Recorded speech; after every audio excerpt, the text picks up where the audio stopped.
क्या अब कश्मीर के अंदर हिंदुओं की एंट्री अलाउड नहीं है?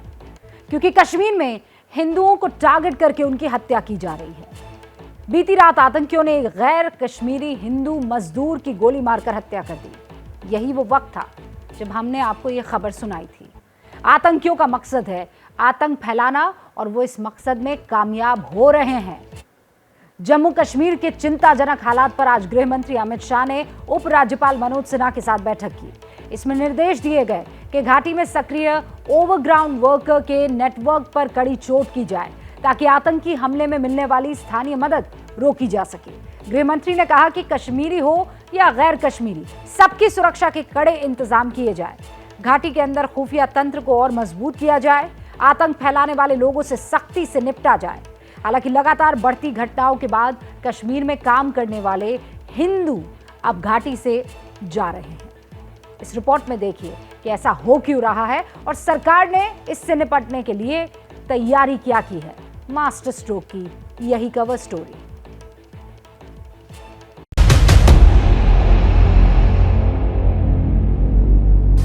दो आदमी आए, इतना देखा भी पैदल चल के आ रहा है हमारे पास कोई। हम रमान से बैठे, वो इधर आए पास में, तो इधर से दो फायर किया तो लड़का सामने बैठा था, उन पे दोनों पे, एक पे लगा दिल पे गोली, एक पे लगा मारा था जहाँ पे। हम इस समय जम्मू श्रीनगर राष्ट्रीय राजमार्ग पर हैं और यहाँ पर करीब 10 परिवार आज सुबह कश्मीर घाटी से निकलकर अपने घर जम्मू आ रहे हैं। घाटी से हिंदू लौट रहे हैं क्योंकि कश्मीर जो है रहने लायक नहीं है। हमारी माइनॉरिटीज के लिए जो सेफ्टी है दैट इज जीरो। कोई जगह माइनॉरिटीज के लिए ऐसी नहीं है जो सिक्योरिटी जोन में है। कोई सिक्योर जोन है ही नहीं कश्मीर में। डरे हुए हिंदू कह रहे हैं कि घाटी नहीं लौटेंगे क्योंकि डर है पिस्टल का। आतंकी संगठनों की तरफ से घोषणा हो चुकी है कि कश्मीर में हिंदू नॉट अलाउड।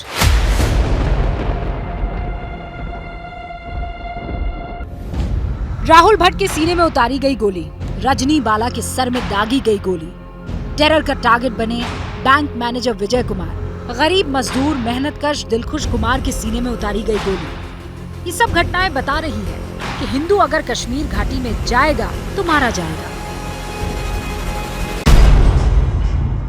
गुरुवार की शाम आतंकियों ने बिहार के रहने वाले जिस मजदूर दिलखुश कुमार को निशाना बनाया, वो बड़गाम के चडूरा इलाके के इस ईंट भट्टे पर काम करता था। मगर उसकी गलती बस ये थी कि वो गैर कश्मीरी था और हिंदू था, इसीलिए आतंकी आए और उसे गोली मार दी। टेम्परेरी शेल्टर हैं उसके में मौजूद हैं, जहां पे कल देर शाम इन दो प्रवासी मजदूरों को निशाना बनाया गया। दो आदमी आए, हमने देखा भी तो कोई आ रहा है हमारी तरफ। हमको ये नहीं पता था कोई ऐसा गोली चलाएगा के। वो आए, काला कपड़ा पहना था, देखा था इतना, तो उसने दो फायर निकाला। इधर सामने लड़का दिलखुश बैठा था जो, जहाँ पे उसके गोली लगाया, जहाँ दिल पे लगा, तो वो बात देखा, जब बाहर निकलने लगे तो वो भाग गए पीछे को। कश्मीर घाटी में आतंकी हिंदुओं को घटाने और खदेड़ने के लिए उन्हें टारगेट कर रहे हैं। कश्मीर में रहने वाले कश्मीरी हिंदू, गैर कश्मीरी कामगार सब आतंकियों के निशाने पर हैं।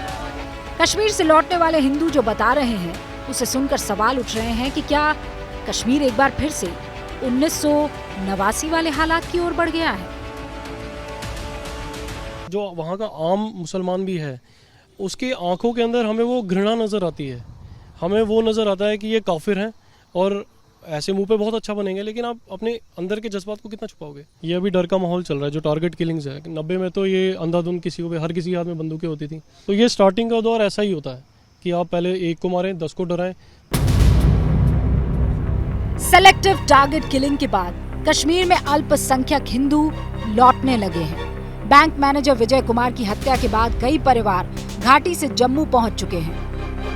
कश्मीर घाटी में हालात लगातार बिगड़ रहे हैं। लगातार कश्मीरी पंडितों को, प्रवासी मजदूरों को निशाना बनाया जा रहा है और जिसके चलते अब प्रधानमंत्री पैकेज के तहत कश्मीर घाटी में नौकरी करने वाले कश्मीरी पंडित वापस लौट रहे हैं। घाटी में बरसों बरस से रहने वाले और काम करने वाले लोगों के मन में कितना भय है, ये समझिए। कोई जगह माइनॉरिटीज के लिए ऐसी नहीं है जो सिक्योरिटी जोन में है। कोई सिक्योर जोन है ही नहीं कश्मीर में। गुरुवार की शाम दर्जनों कश्मीरी हिंदू परिवार घाटी छोड़कर जम्मू पहुंचे हैं क्योंकि वो समझ गए हैं कि घाटी में रहते तो मारे जाते। हमारे मोदी जी बोलते हैं जान है तो जहान है। जब हमारी जान रहेगी तभी तो सब होगा ना।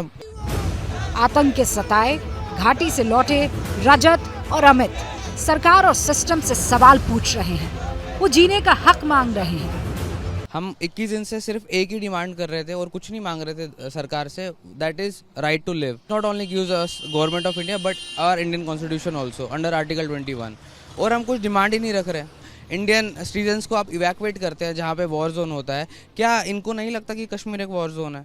डर है पिस्टल का।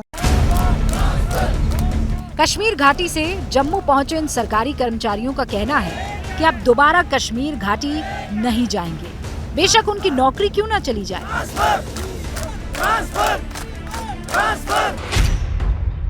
सरकारी कर्मचारियों की मांग है कि उन्हें आतंक मुक्त इलाके जम्मू में तैनाती दी जाए। सरकार उनका ट्रांसफर जम्मू नहीं करती तो वो सामूहिक इस्तीफा दे देंगे। जम्मू के करीब 4000 सरकारी कर्मचारी घाटी छोड़कर लौट आए हैं। घाटी में काम करने वाले सरकारी कर्मचारी जम्मू में धरने पर बैठे हैं।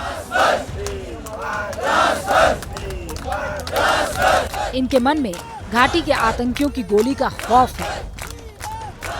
हमारी बहन को मारा गया है, लेकिन अब हम जहां अपने घरों में आना चाहते हैं, हम साइकोलॉजिकली बीमार हो गए हैं, हम अब नहीं जा सकते हैं। हमें होम डिस्ट्रिक्ट चाहिए सर। नौकरी हम रिजाइन देने के तैयार है सर।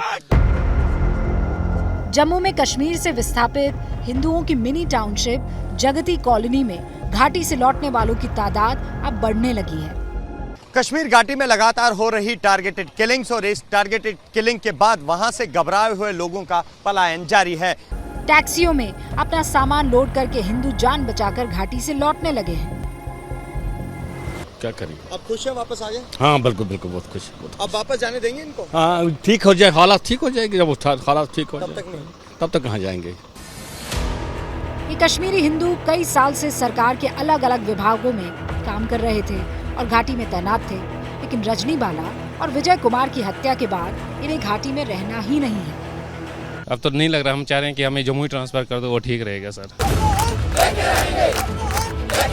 घाटी में काम करने वाले हिंदू सरकारी कर्मचारी सुरक्षित जगह ट्रांसफर मांग रहे हैं। कश्मीर में चिंताजनक हालात पर राजनीति वाले अपनी अपनी सुविधा की राजनीति कर रहे हैं। कांग्रेस नेता धर्म आधारित राजनीति करने के लिए बीजेपी के माथे दोष मढ़ रहे हैं। आपका अगर एक संवेदनशील चेहरा होता है, एक ऑल इंक्लूसिव चेहरा होता है, तो ये चीजें आपके कंट्रोल में आ जाती। आपने सोचा कि हम प्रोपेगेंडा के माध्यम से कश्मीर को ठीक कर देंगे। अगर प्रोपेगेंडा से ठीक हो सकता था तो Hitler would have one the world. लगभग 12 मई से लगातार अलग अलग वारदातों में लगभग 7 लोगों की हत्या होना निश्चय ही चिंता का विषय है और इस चिंता में कुछ कदम जल्दी उठाए जाने की जरूरत है। कश्मीर मुद्दे पर 1990 में भी देश की सियासत ने अपनी अपनी सहूलत के हिसाब से स्टैंड लिया था और आज भी यही दिख रहा है। कश्मीर में सिलेक्टिव किलिंग हो रही है और सियासत में सिलेक्टिव बयानबाजी। लेकिन सवाल ये है कि क्या सरकार के पास ऐसी कोई नीति है जिससे आतंकवाद रोका जा सके, पलायन रोका जा सके, टारगेट किलिंग रोकी जा सके? कश्मीर को नया कश्मीर कहने वाली सरकार के सामने इस संकट से निपटने की बहुत बड़ी चुनौती है। मास्टर स्ट्रोक में आप उस नीति की बात करते हैं जो आगे कुछ वर्षों के लिए उत्तर प्रदेश की दिशा को तय करने वाले हैं। उत्तर प्रदेश के विकास। आबादी के लिहाज से उत्तर प्रदेश देश का सबसे बड़ा राज्य है, लेकिन यूपी के विकास को वो पंख कभी नहीं लग पाए हैं जिसकी उसे सबसे ज्यादा जरूरत है। प्रधानमंत्री नरेंद्र मोदी का लक्ष्य है कि 2025-26 तक भारत को 5 ट्रिलियन इकोनॉमी बनाना है और अगर ये टारगेट हासिल करना है तो फिर उत्तर प्रदेश को $1 ट्रिलियन की अर्थव्यवस्था बनाना ही होगा। लेकिन ये होगा कैसे, कैसे संभव होगा? क्योंकि इस टारगेट से उत्तर प्रदेश अभी बहुत बहुत बहुत बहुत दूर है, 4 गुना। इसीलिए बहुत का इस्तेमाल हुआ। उत्तर प्रदेश में उद्योगपतियों को निवेश की संभावनाएं तलाशने के लिए बुलाया जा रहा है और आज उसी कड़ी में उत्तर प्रदेश में एक सम्मेलन हुआ जिसमें प्रदेश में 80,000 करोड़ रुपए के निवेश की बात बनी है। उत्तर प्रदेश में ऐसे अब तक कुल 3 समिट्स हो चुके हैं। इन्हें ग्राउंड ब्रेकिंग सेरेमनी का नाम दिया गया है और मैं अब आपको ग्राफिक्स के जरिए बताती हूं कि इस ग्राउंड ब्रेकिंग सेरेमनी में हुआ क्या क्या है। पहली जो ग्राउंड ब्रेकिंग सेरेमनी हुई थी वो जुलाई 2018 में हुई। इससे हासिल क्या हुआ, 61,800 करोड़ रुपए हासिल हुए। प्रोजेक्ट्स कितने थे, 81 प्रोजेक्ट्स और उसकी ये लागत थी। ये पहली ग्राउंड ब्रेकिंग सेरेमनी है। फिर आप आगे आइए दूसरी ग्राउंड ब्रेकिंग सेरेमनी जो जुलाई 2019 में होती है। यहाँ 67,000 करोड़ रुपए का निवेश इन्वेस्टमेंट आता है और प्रोजेक्ट्स का नंबर होता है 290। फिर आप आइए कोरोना काल के परे यानी 2022, क्योंकि वो 2 साल भूल जाइए, वो कोरोना की भेंट चढ़ गए। तीसरी ग्राउंड ब्रेकिंग सेरेमनी 3 जून 2022 को आज की तारीख में होती है। निवेश 80,000 करोड़ रुपए का आता है और प्रोजेक्ट 1400 प्लस। आप समझ रहे हैं? अब इससे रोजगार कितना मिलेगा, हमारी रिपोर्ट से समझिए।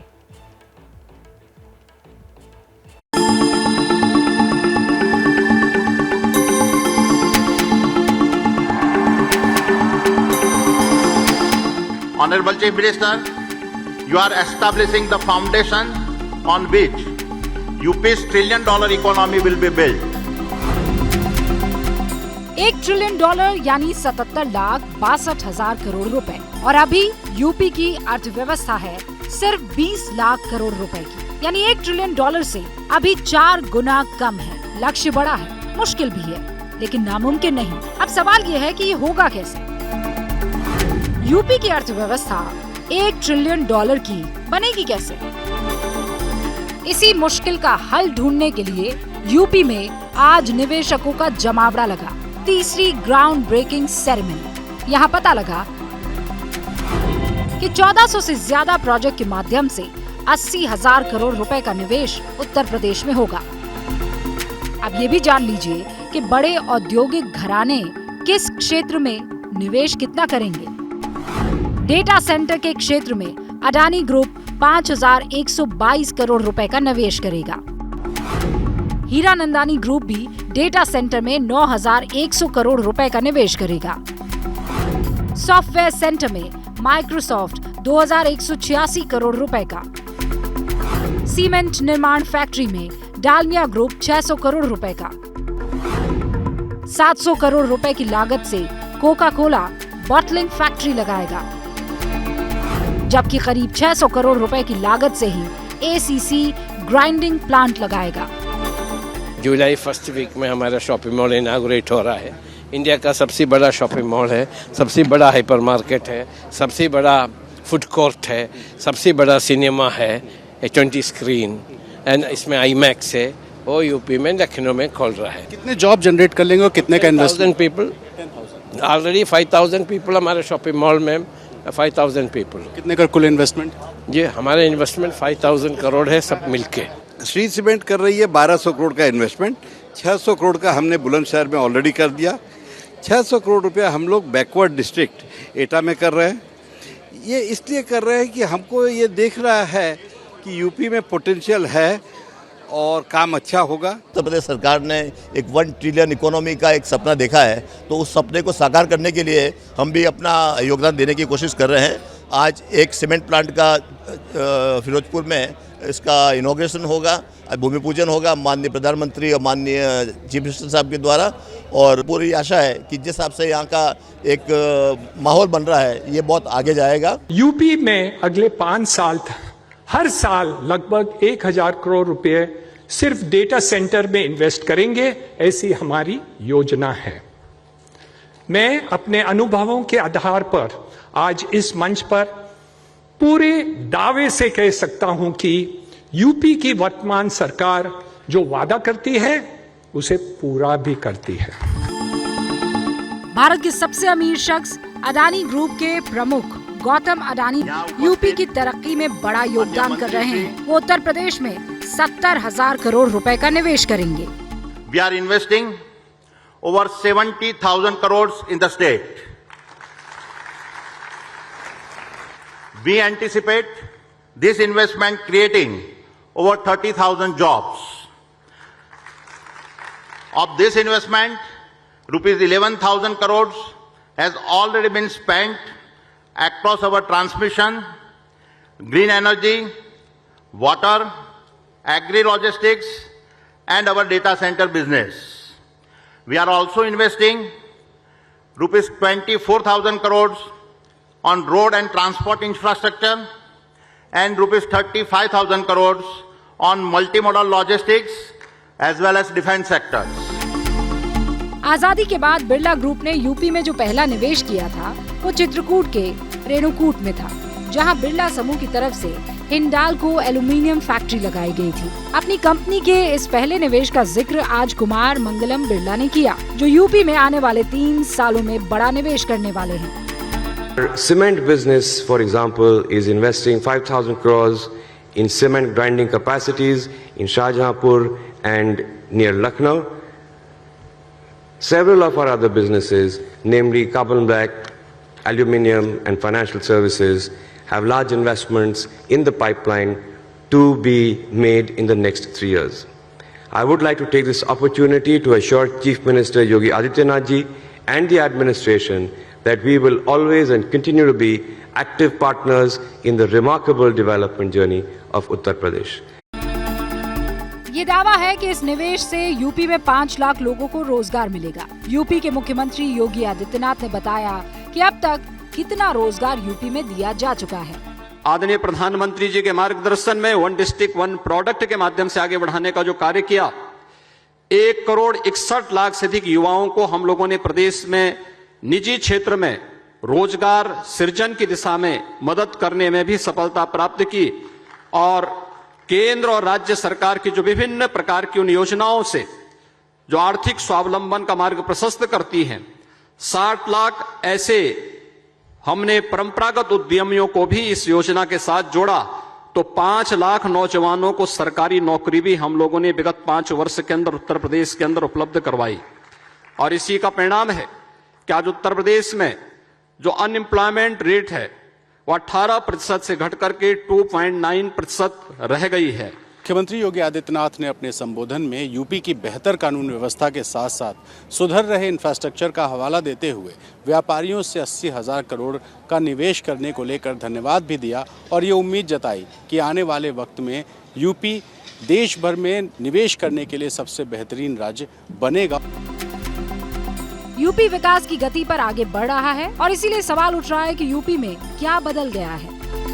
राज्य की अर्थव्यवस्था की रैंकिंग में यूपी 3रे नंबर पर है, ईज ऑफ डूइंग बिजनेस में 2रे नंबर पर, यूपी में 56% कामकाजी आबादी है, देश की जीडीपी में यूपी का हिस्सा 8% का है, भारत का सबसे बड़ा बाजार है क्योंकि यहाँ 24 करोड़ आबादी रहती है, सड़क नेटवर्क में 2रा बड़ा राज्य है, सबसे ज्यादा 8 एक्सप्रेसवे इसी राज्य में है, 3 इंटरनेशनल एयरपोर्ट्स भी हैं और रेल नेटवर्क में भी यूपी देश में नंबर 1 है।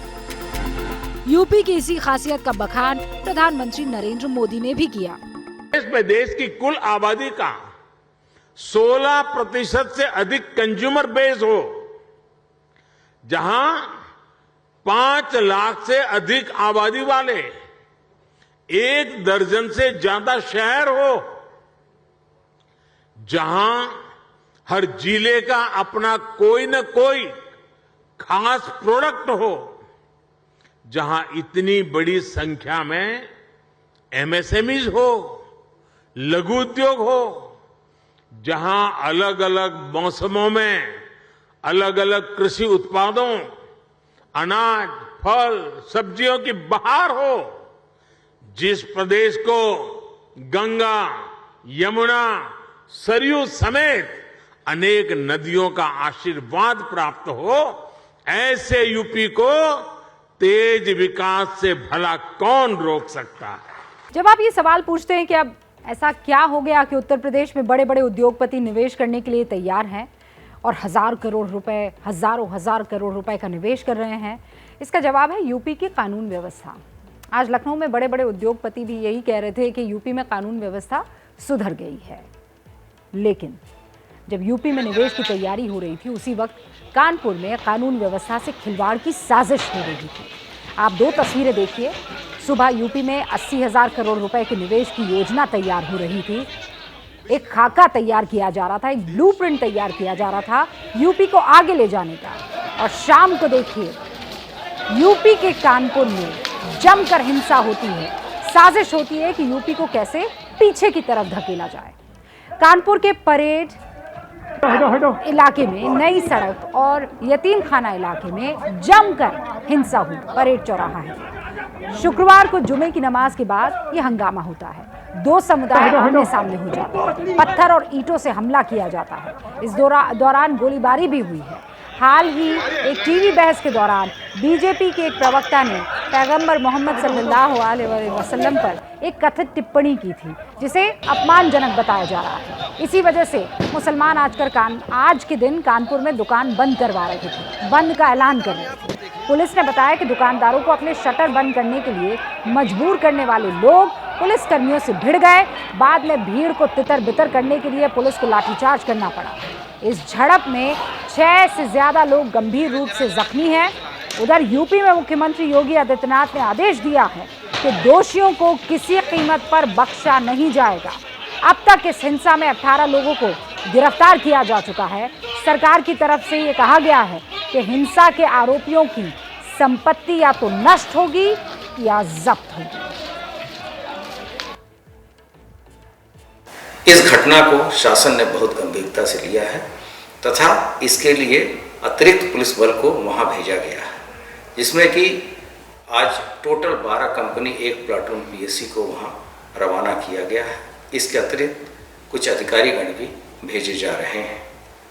वहां जिस भी व्यक्तियों ने वहां उपद्रव किया है उसकी पहचान की जा रही है। अब तक 18 लोग गिरफ्तार किए जा चुके हैं तथा हमें पर्याप्त मात्रा में वीडियो फुटेजेस मिल गए हैं, जिसके आधार पे हम आगे की कार्रवाई करेंगे। उपद्रवियों के साथ साथ जो षड्यंत्रकारी हैं उनके विरुद्ध गैंगस्टर की कार्रवाई की जाएगी तथा उनके संपत्ति को भी जब्त या ध्वस्त कराया जाएगा। षड्यंत्रकारी कौन है ये? अब जल्दी इस सवाल का जवाब मिलना चाहिए। अब बात जरा ज्ञानवापी मस्जिद के विवाद की हो जाए। इसमें अब राष्ट्रीय स्वयंसेवक संघ की एंट्री हो चुकी है। कल संघ प्रमुख ने एक बयान दिया, हमने वो बयान आपको मास्टर स्ट्रोक में दिखाया भी था। इसके बाद हिंदू धर्म प्रमुख नाराज हो गए हैं। दरअसल ज्ञानवापी की मांग पर कायम रहते हुए भागवत ने ये कहा है कि हर मस्जिद में शिवलिंग की तलाश नहीं होनी चाहिए। तो क्या भागवत के इस बयान से मंदिर मस्जिद को लेकर विवाद खत्म हो जाएगा? क्या भागवत के इस बयान से हिंदू और मुस्लिम पक्ष आपस में बैठकर किसी और तरह की राय या एक तरह की राय निकाल पाएंगे? मंदिर मस्जिद के मुद्दे पर जो भागवत कह रहे हैं, क्या संतों की राय वही है? हमारी अगली रिपोर्ट देखिए, क्योंकि संतों की राय और भागवत के बयान में सिमिलैरिटीज कम ही दिख रही है।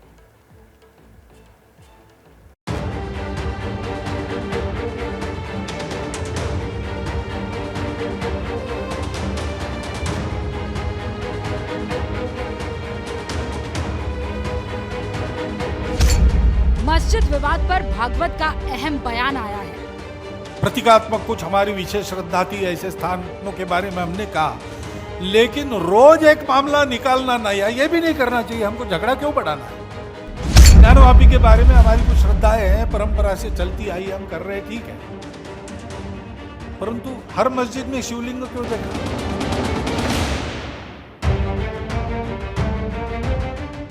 आरएसएस प्रमुख मोहन भागवत के बयान के बाद ये सवाल उठ रहे हैं कि क्या अब हिंदू पक्ष बाकी जगहों के मंदिर होने के दावे छोड़ देगा? असल में ज्ञानवापी के साथ ही इन दिनों मथुरा, आगरा, दिल्ली और लखनऊ तक में मंदिर मस्जिद का विवाद उठ खड़ा हुआ है। ये 5 तस्वीरें हाल के विवाद की गवाही हैं। इसीलिए ये कहा जा रहा है कि क्या मंदिर मस्जिद पर संघ और संतों की राय एक है? धर्मगुरु संघ प्रमुख के बयान से इत्तेफाक नहीं रखते हैं। संघ से आशा ये है कि आप कम से कम अगर हौसला बढ़ा नहीं सकते तो आप उनको हतोत्साहित मत करें। और ये लड़ाई हिंदू मुस्लिम नहीं है, मैं अभी भी कह रहा हूँ, चाहे मदनी जी हो चाहे मोहन भागवत जी हैं, कि ये हिंदू मुस्लिम नहीं है लड़ाई, ये लड़ाई भारतीय बनाम विदेशी आक्रांताओं की लड़ाई है। संघ प्रमुख के इस बयान पर अयोध्या का संत समाज नाराज है। वो इस बयान पर हैरान है। द्वारा जितने ऐतिहासिक स्थलों को, मंदिरों को तोड़ा गया था, वो सारे मंदिरों को वापस लेंगे। और संघ प्रमुख मोहन भागवत की नीति और नियत में कोई शंका नहीं है, लेकिन उम्र ज्यादा होने के कारण जरूर थोड़ा जवान फिसल जाती है। मुझको लगता है कि संघ प्रमुख माननीय मोहन भागवत जी का व्यक्तिगत बयान हो सकता है, इस संघ का बयान नहीं हो सकता है, क्योंकि संघ का जन्म सनातन धर्म संस्कृति हिंदू और हिंदुत्व के लिए हुआ है। धर्म के आधार पर देश का बंटवारा हुआ, उसके बाद हमको धार्मिक स्वतंत्रता नहीं मिली। हिंदुओं का जगाने का काम किसी ने किया तो संघ ने किया। संघ प्रमुख की यह भाषा गले से नहीं उतर रहा है। संघ प्रमुख के बयान पर ऐसी प्रतिक्रियाएं इसीलिए आ रही है क्योंकि आरएसएस 1959 में ही मंदिर तोड़कर बनी मस्जिदों को वापस अपने स्वरूप में लाने का प्रस्ताव पास कर चुका है। धर्मेंद्र कौशल की लिखी आरएसएस रिजॉल्व्स नाम की किताब में इस बात का जिक्र है। प्रस्ताव में कहा गया था, विदेशी आक्रांताओं ने मंदिरों को तोड़कर मस्जिद का निर्माण किया। तोड़े गए सभी मंदिरों में काशी विश्वनाथ का विशेष स्थान है। काशी विश्वनाथ देश भर के हिंदुओं की भक्ति और श्रद्धा का केंद्र है। यूपी सरकार काशी विश्वनाथ हिंदुओं को लौटाने के लिए कदम उठाए। सुप्रीम कोर्ट ने भी काशी विश्वनाथ पर हिंदुओं के अधिकार को मान्यता दी है। इसके अलावा आरएसएस की 2003 में कन्याकुमारी में हुई बैठक का ब्यौरा भी इस किताब में मिला है। एक अंग्रेजी अखबार ने बाकायदा पूरी खबर छापी थी कि आरएसएस ने काशी और मथुरा के मंदिरों को वापस लेने का प्रस्ताव पास किया है। अयोध्या, मथुरा और काशी में मंदिरों की फिर से स्थापना को समर्थन। मंदिरों की स्थापना स्वतंत्र भारत का आवश्यक कर्तव्य। किसी भी देश को अपमान के ऐसे प्रतीकों को बर्दाश्त नहीं करना चाहिए। सोमनाथ की तर्ज पर अयोध्या, मथुरा और काशी में भी मंदिर बने। मुस्लिम नेतृत्व को अयोध्या, मथुरा और काशी पर दावा छोड़ना चाहिए। बातचीत नाकाम हो तो सरकार कानूनी विकल्प का इस्तेमाल करे। यानी संघ के एजेंडे में शुरू से ही मंदिरों को तोड़कर बनाई गई मस्जिदें रही हैं। ऐसे में मोहन भागवत का ये नया बयान किस ओर इशारा करता है? लेकिन रोज एक मामला निकालना नया, ये भी नहीं करना चाहिए।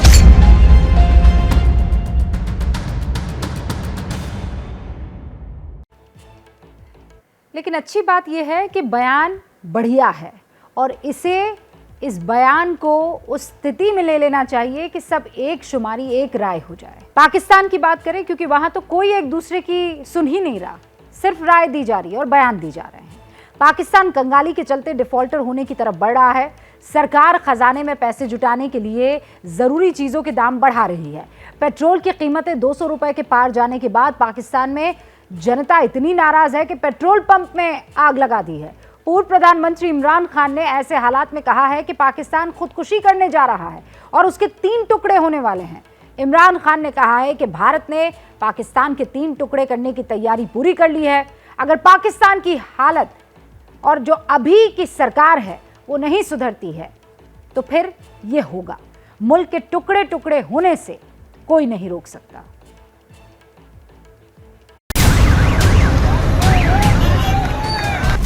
₹179.86 से बढ़कर 209 रुपये 86 पैसे हो जाएगी।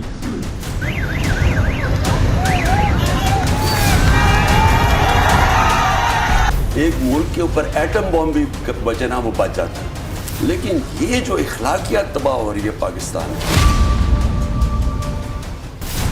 महंगाई अपार है, पाकिस्तान की जनता में हाहाकार है।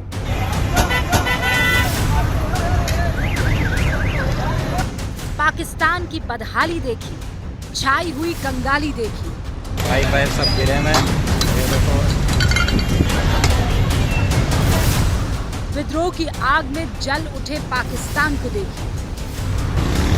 देखो भाई, यहाँ पे तो रोड बंद कर दिए हैं, आग लगाना शुरू कर दी है। पेट्रोल पंप पे शायद तोड़ फोड़ कर रहे हैं ये लोग। पूर्व पीएम इमरान खान कह रहे हैं अब टुकड़े टुकड़े होगा पाकिस्तान। मैं आपको आज कहता हूँ पाकिस्तान के 3 हिस्से। सत्ता में रहते तो इमरान खान शायद कभी ये बात ना कहते, लेकिन देश चलाने की जिम्मेदारी से आजाद हैं तो आजादी से बोल भी रहे हैं। इमरान खान जिस ओर इशारा कर रहे हैं यही पाकिस्तान का भविष्य है।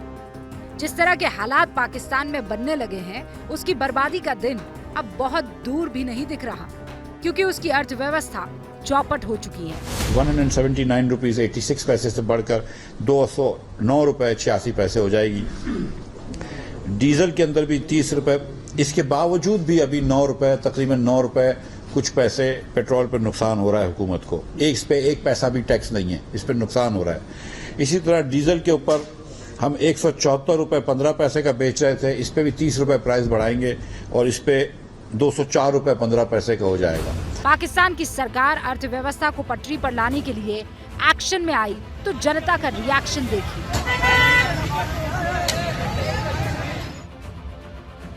पाकिस्तान में पेट्रोल की कीमत हो गई है 209 रुपए 86 पैसे, डीजल का नया दाम है 204 रुपए 15 पैसे और मिट्टी का तेल बिक रहा है 181 रुपए 94 पैसे। दाम बढ़ाने वाले तो जनता की पहुंच से बाहर है। जो चीज पहुंच में है वहां गुस्सा उतारा जा रहा है, यानी पाकिस्तान के पेट्रोल पंप्स। कराची के एक पेट्रोल पंप पर भड़की हुई जनता अपना गुस्सा निकाल रही है। पाकिस्तान के अलग अलग शहरों से तेल के बढ़े दामों के खिलाफ विरोध प्रदर्शन की खबरें आ रही हैं।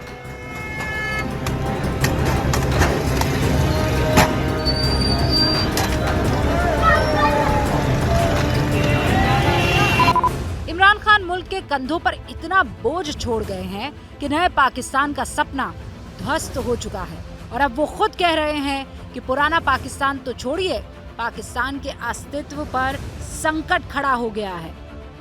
इमरान खान को किस चीज की जरूरत है? अगर इस वक्त एस्टेब्लिशमेंट सही फैसले नहीं करेगी, मैं आपको राइटिंग में देता हूं कि तब ये भी तबाह होंगे, फौज सबसे पहले तबाह होगी।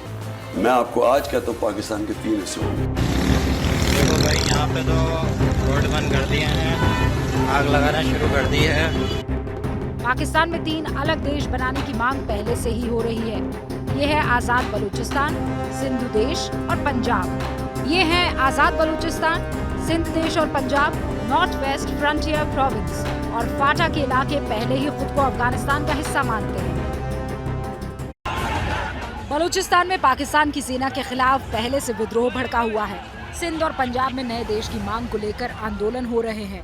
अर्थव्यवस्था ठप हुई तो पाकिस्तान की ताकत खत्म हो जाएगी। कि हमें बड़ी स्ट्रॉन्ग फौज चाहिए, हमें ताकतवर फौज चाहिए, क्योंकि हमें और खतरा है दुश्मनों से। शुरू में तो शायद इतना खतरा ना हो, शुरू में खैर जब पाकिस्तान बना तब तो हिंदुस्तान से खतरा था, जंगें भी हो गई, लेकिन जब से हमारे पास जो एटॉमिक डिटरेंट आया, न्यूक्लियर डिटरेंट आया, उसके बाद एहसास में खतरा कम है। लेकिन आपके पास एक मजबूत हुकूमत भी हो, और हुकूमत तब मजबूत होगी जब अथॉरिटी और जिम्मेदारी एक ही जगह के ऊपर हो। पाकिस्तान सेना के खिलाफ बलोच लिबरेशन आर्मी ने पहले से मोर्चा खोल रखा है। बीएलए के लड़ाके पाकिस्तान सेना पर हमले करते रहते हैं। अमेरिका, कनाडा में सक्रिय बलोच नेता आजाद मुल्क की मुहिम चला रहे हैं। सिंध मुत्ताहिदा महाज भी अलग सिंधु देश की मांग में प्रदर्शन करता रहता है। बलोच नेता भारत से भी बलूचिस्तान की आजादी में मदद मांगते रहते हैं। हमारी मांग, हम अपना मेमोरेंडम पाकिस्तान एम्बेसी को देना चाहते हैं, जिसमें लिखा हुआ है कि बलूचिस्तान जो आज़ाद था उसे वापस उसकी आज़ादी दी जाए, पाकिस्तानी सारी फोर्सेस बलूचिस्तान से बाहर निकलें और जो उन्होंने कत्लेआम किया है बलोचों का उसका जवाब दे पाकिस्तान। 15 अगस्त 2016 को खुद प्रधानमंत्री नरेंद्र मोदी ने लाल किले से बलूचिस्तान का जिक्र किया था। पिछले कुछ दिनों से बलूचिस्तान के लोगों ने, गिलगिट के लोगों ने, पाक ऑक्युपाइड कश्मीर के लोगों ने, वहां के नागरिकों ने जिस प्रकार से मुझे बहुत बहुत धन्यवाद दिया है, जिस प्रकार से मेरा आभार व्यक्त किया है, ये सम्मान का भाव, धन्यवाद का भाव करने वाले बलूचिस्तान के लोगों का, गिलगिट के लोगों का, पाक के कब्जे वाले कश्मीर के लोगों का मैं आज तहे दिल से आभार व्यक्त करना चाहता हूं।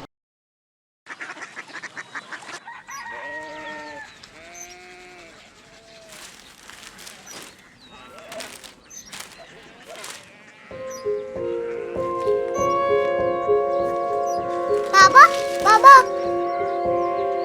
City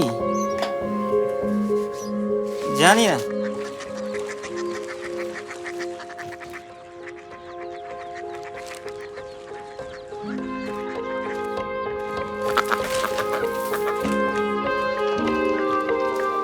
curiosity.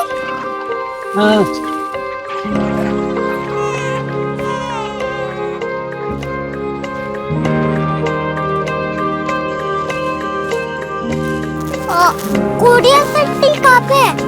शहर अंग्रेजी लगे हैं।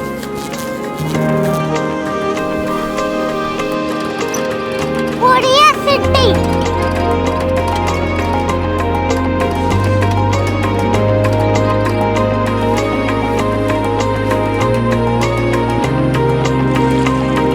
वो बहुत दूर है।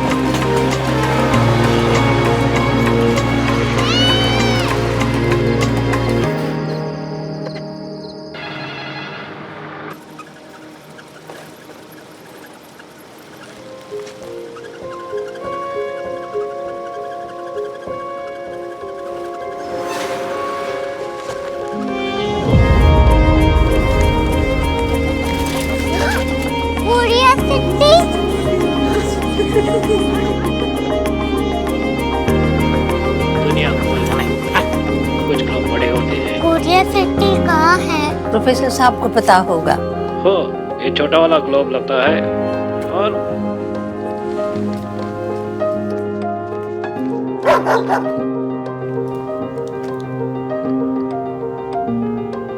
पता नहीं, मेरी बेटी से जाके मिल लो, शायद उसे मालूम हो।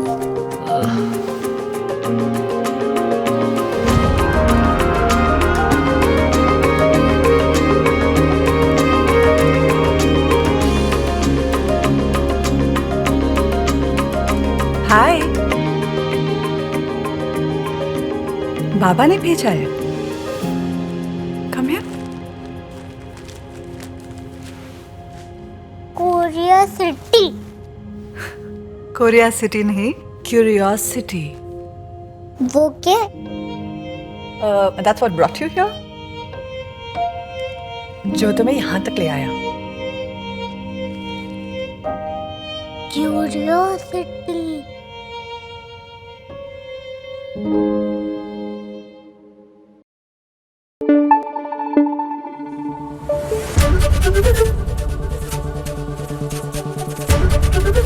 ABP न्यूज आपको रखे आगे।